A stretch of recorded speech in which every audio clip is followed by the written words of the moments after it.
Good afternoon. Welcome to the Flash News. Well, over the weekend, we brought to light the case of Paul Biya and the ICC.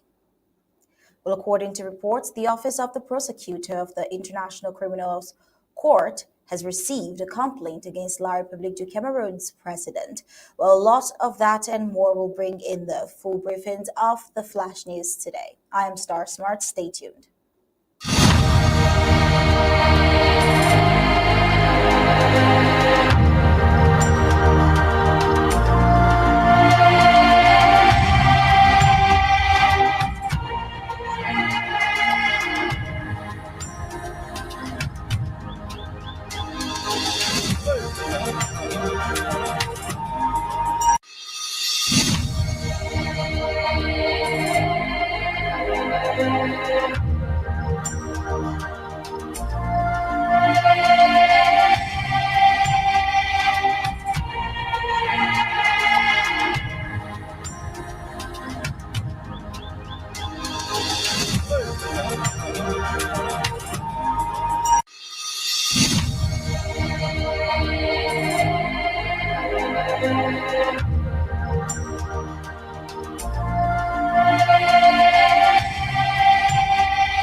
Our vision in this interim government is to make ABC a leader and a real warhorse of our struggle.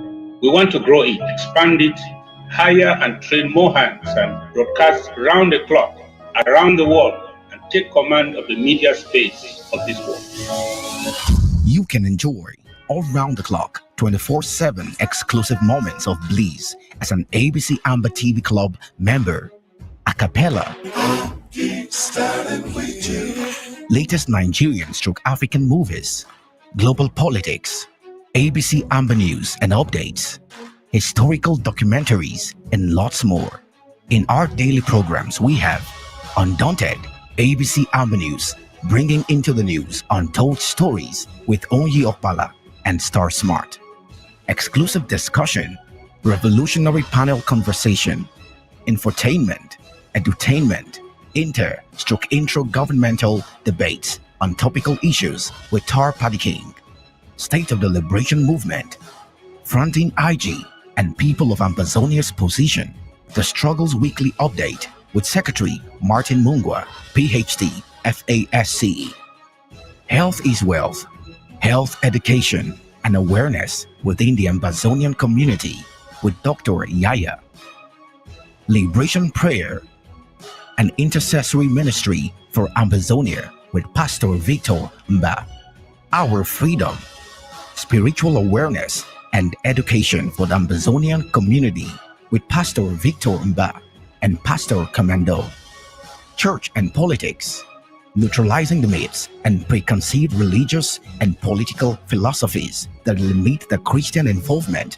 in the realms of decent politics with Pastor Commando, the Horizon, the voice of the Ambazonian woman with Dr. Patience Abiedo and Lady Casey, Our Amber History, bringing to limelight the hidden history of Ambazonia to the world with Pastor Commando, appointment on community building, education on patriotism within the Ambazonian communities with Ma Rachel Itatima, ethics for an imagination, watchdog of basic principles and morals of a nation at war with Ma Dorothy Ngwa.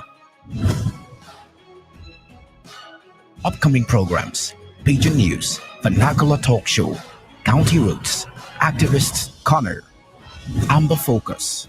Only on ABC Amba Television. We the people, the voice of the voiceless. For 24/7 access, subscribe as a club member on www.abcambatv.com/subscribe. Our vision in this interim government is to make ABC a leader and a real war horse of our struggle. We want to grow it, expand it, hire and train more hands, and broadcast round the clock, around the world, and take command of the media space of this world. You can enjoy all round the clock, 24/7 exclusive moments of bliss as an ABC Amba TV Club member. A cappella. Latest Nigerian stroke African movies, global politics, ABC Amba News and updates, historical documentaries, and lots more. In our daily programs, we have Undaunted, ABC Amba News, bringing into the news untold stories with Onyi Okpala and Star Smart. Exclusive discussion, revolutionary panel conversation, infotainment, edutainment, intro governmental debates on topical issues with Tar Paddy King, State of the Liberation Movement, Fronting IG, and People of Ambazonia's position. The Struggles Weekly Update with Secretary Martin Mungwa, PhD, FASCE. Health is Wealth, Health Education and Awareness within the Ambazonian Community with Dr. Yaya.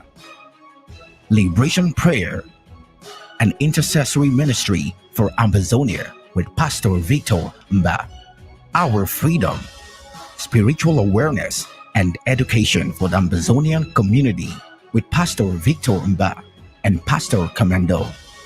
Church and Politics, neutralizing the myths and preconceived religious and political philosophies.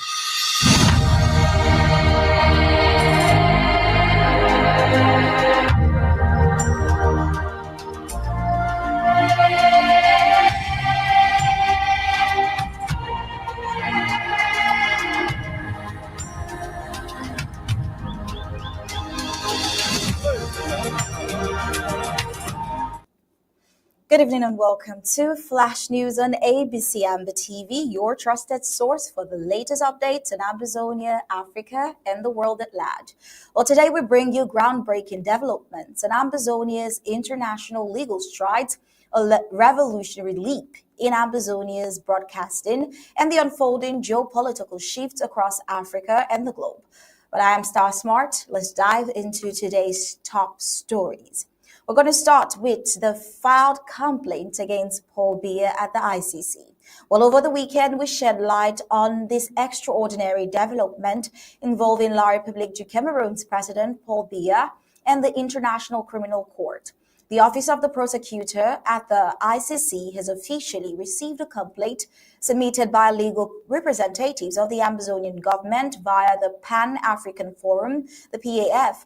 The complaint accuses Paul Biya of crimes against humanity targeting the people of the Federal Republic of Ambazonia, formerly British Southern Cameroon. While the submission includes compelling evidence of extrajudicial killings, attacks on civilians, and widespread destruction of properties. Notable incidents include the 2019 burning of 50 homes and the 2020 massacre of women and children in Ngabor, acts linked to directives from Paul Biya and high-ranking colonial military officials. Although Cameroon is not a signatory to the Rome Statute, the case leverages Articles 15, enabling the ICC to investigate.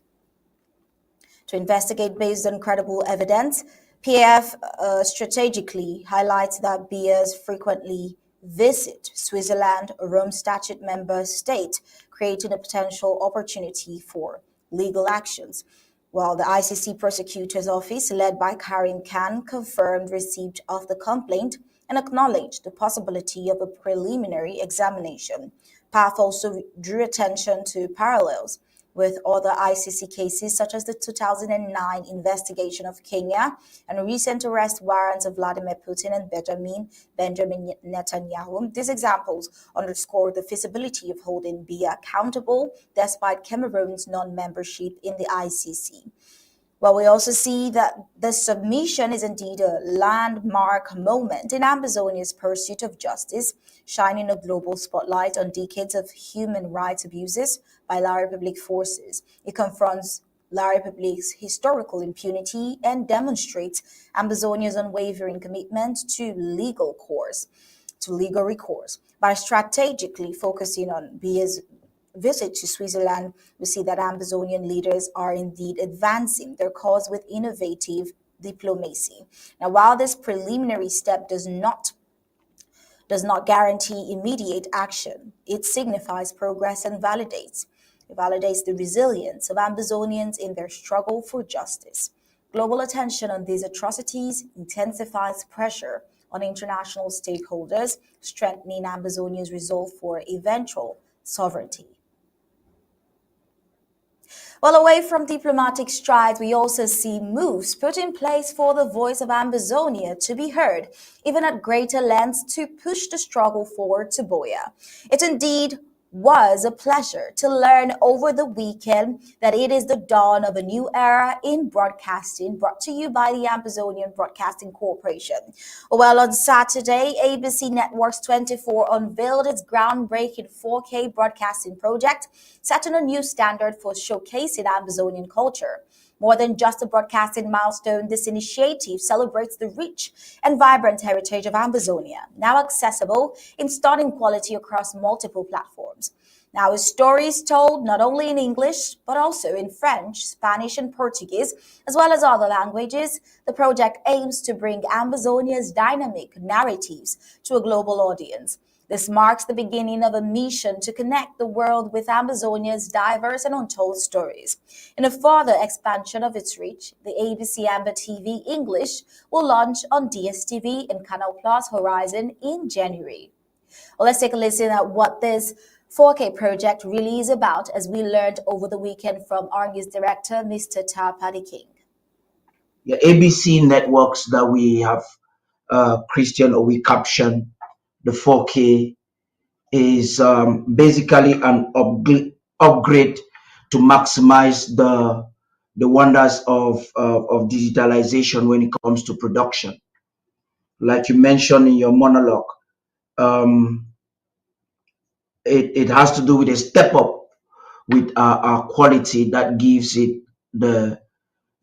the chance to be accepted on bigger platforms like DXTV and Canal Plus Horizon. There's so much for me to say, but I want to summarize it at that by giving a brief history on how this started.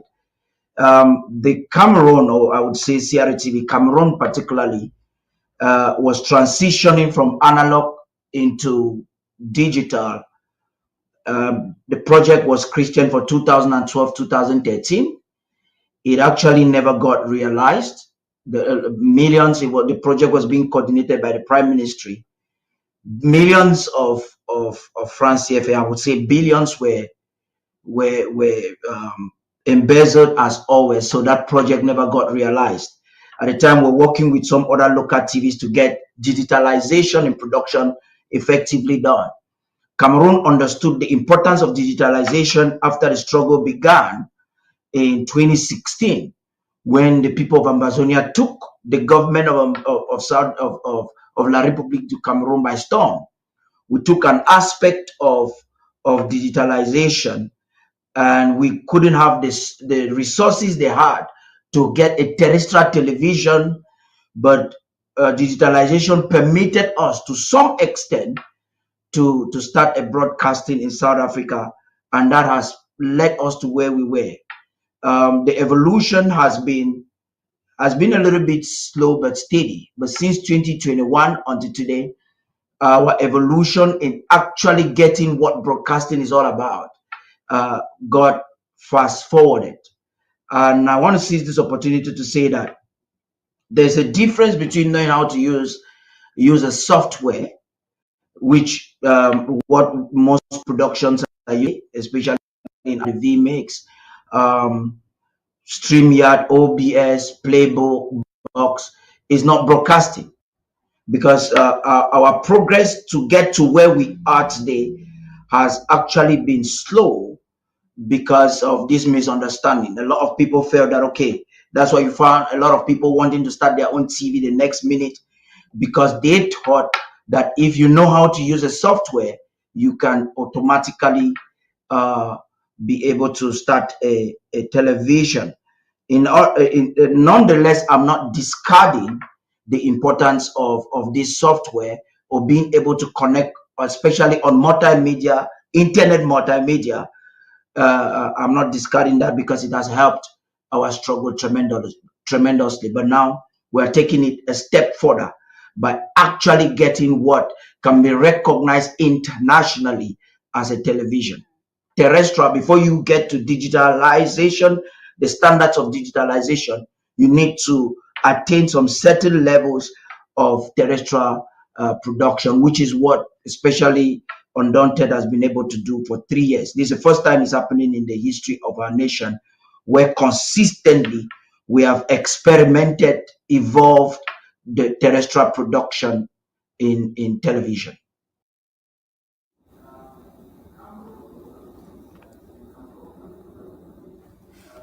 Well, after hearing that, you best believe audiences can expect a bold and diverse viewing experience that truly reflects the heart of Ambazonia. Well, these developments also provide Ambazonia with a strategic platform to amplify its ongoing struggles on the global stage, using social media, using the media to share its story and heritage with the world. Now, as Ambazonia fight for sovereignty, a similar anti-colonial wave is spreading across Africa, especially former French colonies. We see the most recent, the case of Niger. According to reports, Niger's military junta has taken operational control of French nuclear company, Orano's local uranium mining firm, the Somaïr, deepening the tensions with France. Now, the move has blocked uranium exports, creating a financial crisis for Orano and disrupting a key source of uranium for France, which relies on imports to power its nuclear plant. Niger's actions, fueled by anti-colonial sentiment and rise in oil revenues from Chinese-built pipelines, signal a shift away from traditional Western partnerships. Well, this comes amid a broader geopolitical shifts, including increased Russian influence in Niger and its neighbors. Now, anti-colonial momentum sweeps Africa. We see that Chad and Senegal in recent weeks as well. Senegal and Chad have made bold moves to redefine their historical ties with France, symbolizing this growing wave of anti-colonial sentiment across Africa. Well, let's take a look at this presidents of these two countries, Chad and Senegal, making these bold utterances. Je tiens à préciser. Over time, this agreement has become outdated, completely outdated. It no longer aligns with the current geopolitical realities, the strategies of our era, or our legitimate expectations for the full expression of our sovereignty. Cette décision n'a pas. The French military presence in Chad is not based on a reciprocal foundation. Chad must no longer accept from others what they don't accept for themselves. This is the sacred principle of reciprocity, the need for correction. It is now crucial for Chad to address the shortcomings in its international relations. As French people, could you imagine seeing us in your country with tanks or military vehicles, with Senegalese soldiers in Senegalese uniforms? That's what history has been like. France has enslaved, colonized, and remained. Today I received a letter from President Macron in which he acknowledges that it was indeed a massacre.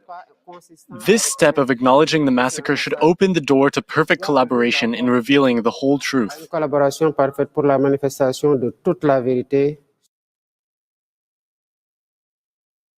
Senegal's announcement of the impending withdrawal of French troops and Chad's decision to end its defense cooperations with France have been lauded as steps towards reclaiming their sovereignty, while Chad's recent move raises important questions about its authenticity and the country's true independence from French influence, knowing the deep historical and political ties, because the two countries have had that for a while, especially with France playing a significant role in Chad's current leadership.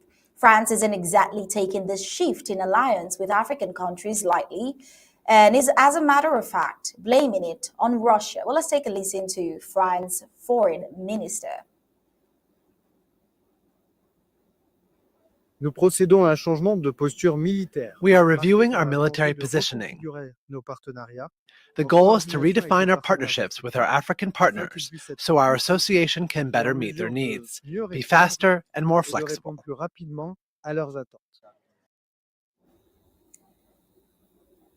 Meanwhile, as France is putting the blame on Russia, other power nations like China seem to not be hesitating to make the most with its ties with African nations, as China gives Chad a brand new 33,000-seater stadium that is already nearing completion. The 33,000-seater stadium is located in Manjafar, and the infrastructure is a gift from the People's Republic of China, which cost 50 billion franc CFAs. It is a wonderful gesture that ensures Chad Stadium's woes will soon be history. But the question we cannot help but ask is it still a battle of influence over Chad and other African countries for these global players, France, Russia, and China, or do they just seek genuine relations with these African countries with no interest tied to these wonderful gestures? Well, overall, we could say that Chad seems to be making the most out of this tussle by powerful nations by continuing its ties with as many foreign nations as it benefits from, not limiting itself to any specific country. Well, you would think this, wouldn't you? Well, we see that even the United States is not exempted from these list of nations wanting to build stronger ties with Africa. Because we see that just last week, we also saw President Joe Biden in his last days in office trying to strengthen ties with Africa.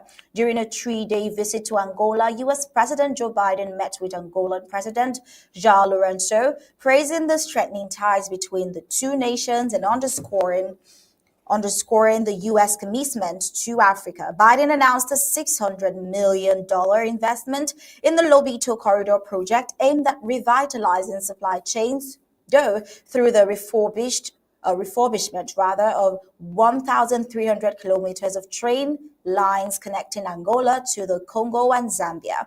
Well, the initiative highlights Angola's shift from decade-long alliances with China and Russia to closer relations with the United States.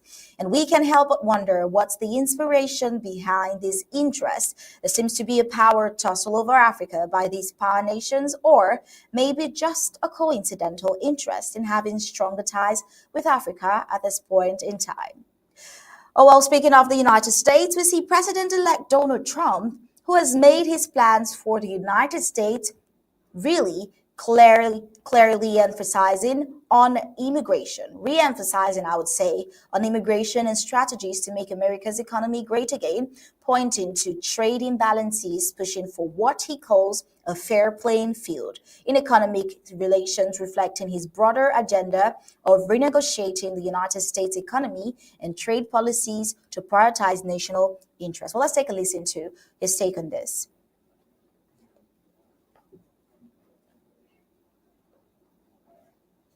If you look at just pre-COVID, we had the greatest economy in the history of our country.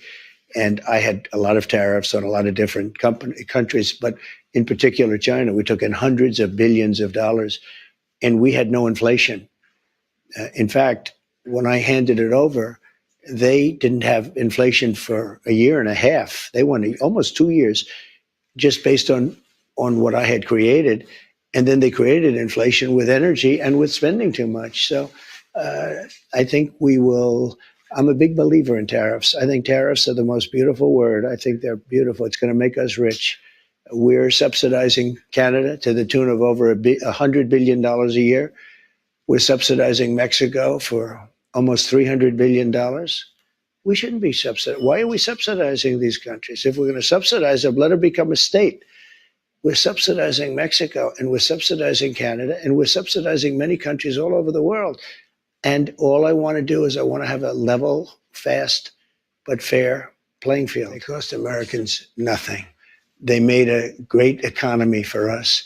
They also solve another problem. If we were going to have problems having to do with wars and having to do with other things, tariffs, I have stopped wars with tariffs by saying, you guys want to fight, it's great, but both of you are going to pay tariffs to the United States at 100%. And they have many purposes, tariffs, if properly used. I don't say you use them like a madman. I say properly used. But it didn't cost this country anything. It made this country money. And we never really got the chance to go all out because we had to fight COVID in the last part. And we did it very successfully. And when I handed it over to Biden, the stock market was higher than what it was just previous to COVID coming in. It was actually higher. Tariffs are properly used, are a very powerful tool, not only economically, but also for getting other things outside of economics. Well, we can say Donald Trump's statements carry significant implication both politically and economically as it touches on trade, foreign policy, and sovereignty, or something that reflects his long-standing critique of trade agreement like the USMCA, the United States-Mexico-Canada Agreement, which replaced the NAFTA, accusing them of being unfavorable to the United States. In as much as we want to believe that the suggestion of statehood for Canada and Mexico is hyperbolic and unlikely to be a serious proposal, and instead underscores Trump's view that the United States is overly generous in its financial and trade relationships without receiving equivalent benefits, we cannot help but notice how this rhetoric quite aligns with his American First policy, which prioritizes domestic economic interest over international commitments. Well, I guess his goal has always been as simple as putting America first to make America great again. Well, a lot of anticipation and fear is in the air when it comes to the United States citizens' projection of Trump's next 4 years. But then what we can say is we can only hope for the best until next time. Here on the Flash News on ABC Amba TV, it's been Star Smart. Thank you for tuning in. We'll leave you with ABC Amba TV images.